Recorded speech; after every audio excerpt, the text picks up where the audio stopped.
Why is it so hard to actually say what I feel? Just keep it together. Don't be too much. Somewhere along the way, you learned to hold it in, to soften your truth, to shape your voice, to be easier to love.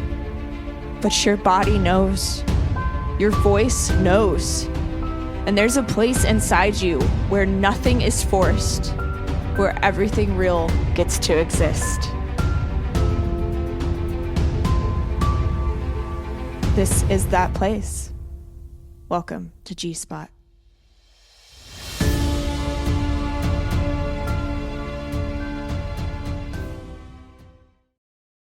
Hi, beautiful people. Welcome to G-Spot. I am Graciela, Serena, your host. And today we are going to be talking about why you keep attracting the same type of person. Big one here, y'all. If your relationship keeps feeling the same, drained, confusing, one-sided, it is not just bad luck. There is a pattern here, and you're not just attracting it, you are participating in it. Oh, I know. So many of us don't want to hear this part. But hear me out and let's get into it. We've talked about self-abandonment, the nervous system, etc. is how it starts. The nervous system is what keeps you in it. And the choices you make inside a relationship are what keeps the pattern going. These patterns can look like overgiving, feeling unseen, attracting inconsistent people, chasing inconsistent people, mistaking nervous system dysregulation for butterflies/chemistry. I hate to tell y'all, but butterflies are not always a great sign. It is your nervous system saying that something's off. It's not necessarily that it's like, oh, ooh. It's not always that. Sometimes it is, no, this person is not safe, but it's familiar, right? So we'll go after it. Can also look like you losing yourself very early because you just want to keep the connection alive. So it can feel like chemistry. It can feel really good at first, but a lot of times it's familiarity. Our relationships can act like mirrors. The more that we ignore certain parts of us, the more we attract people that reflect it back to us. So if you find yourself drawn to people who are avoidant, where and what are you avoiding in your life? If you find yourself overgiving and are attracting people that you have to take care of, where are you overgiving? And where are you not letting yourself be supported? This isn't about blaming yourself. It's about noticing the dynamics so that we can shift it. So before we go on, I really want you to know that it's okay and you don't need to feel overwhelmed. It's just now we can be a little bit more aware of what is going on. And in some ways, that's hope because there's ways to shift this. You've heard me talk about the chaotic relationship I was in and how it felt like love, but it was really a huge attachment as well. And if I'm being honest, that's a lot of my relationships. Even outside of my relationships, I would go for people who didn't always have my best interest in mind and honestly were extremely avoidant. And later on, I found that that was actually because I was very avoidant. I was scared of love. I didn't know how to receive someone loving me fully and to give that love back.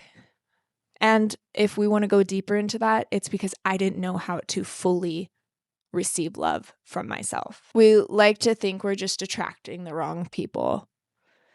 And if I'm putting it bluntly, we like to stay in the victim of, oh, why do I keep choosing these men or women or people? Oh, here we have it again. We have another one that's avoidant. We have another one that doesn't know communication. We have another one. We love to just say that we attract that and that's our fate. But we're also choosing staying and participating in these dynamics. Carl Jung once said, which if you don't know who Carl Jung is, he's like the grandfather of shadow work. He is such a G in so many ways. But his quote is, "Until you make the unconscious conscious, it will direct your life and you will call it fate." Such a powerful quote. And that's really what we're trying to do here, making the unconscious conscious so that we can no longer call these patterns, these types of people, our fate.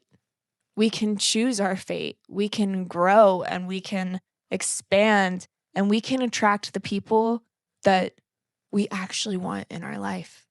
Here's how the pattern works. You feel a strong pull, also known as you feel a familiar feeling. Yeah, you overlook red flags. You start overgiving, therefore you start self-abandoning yourself.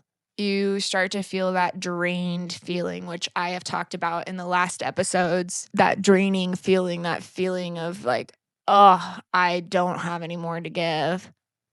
And then you just keep on hoping that it will change and repeat, whether it's for that relationship or a different relationship. Here's how we can shift this. Notice early discomfort.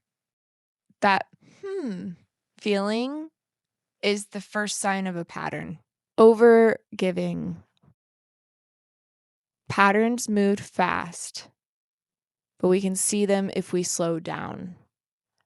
So if you notice yourself over giving to keep the connection, take a minute, slow down. Why am I giving this? What is the point of me giving so much right now? The third shift is silence. When you start feeling like you are abandoning your truth just to keep the person. The last one is choose differently. Ooh, yeah. Crazy. That one, choose differently. That sounds harder when you haven't practiced certain self-love tools to choose differently. But sometimes it is as easy as that.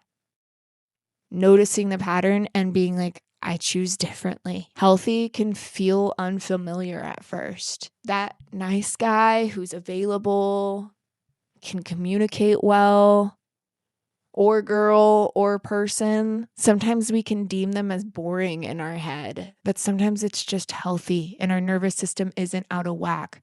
I'm not saying go for a passionless relationship, but check.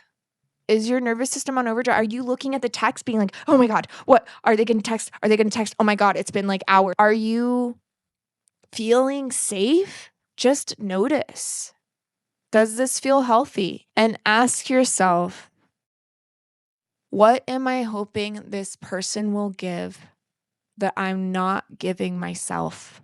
What am I hoping this person will give that I'm not giving myself? You don't change your relationships by finding better people. You change them by becoming someone who no longer abandons themselves inside them. You have a choice. You have a say in who you bring into your life. And it may sound overwhelming right now, but I promise you, the moment that you start choosing yourself over and over again, decisions like that will not be hard. It'll be simple because you're used to listening to yourself, used to showing up for yourself. And of course, there's an ebb and flow to life, but choosing yourself is a practice and it's way better on the other side. Thank you for listening, and I'll see you in the next episode. Thank you for listening to G Spot, where your truth turns you on. This isn't just something you listen to, it's something you live. So take what landed here and bring it into your next conversation, your next boundary, your next moment of truth. If you're walking this path and want to go deeper, find me on Instagram at Graciela Serena Music. You can find more information on how to work with me below in the show notes.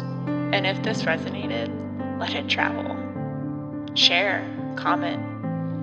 I would love to hear from you. But most of all, remember, your truth isn't too much.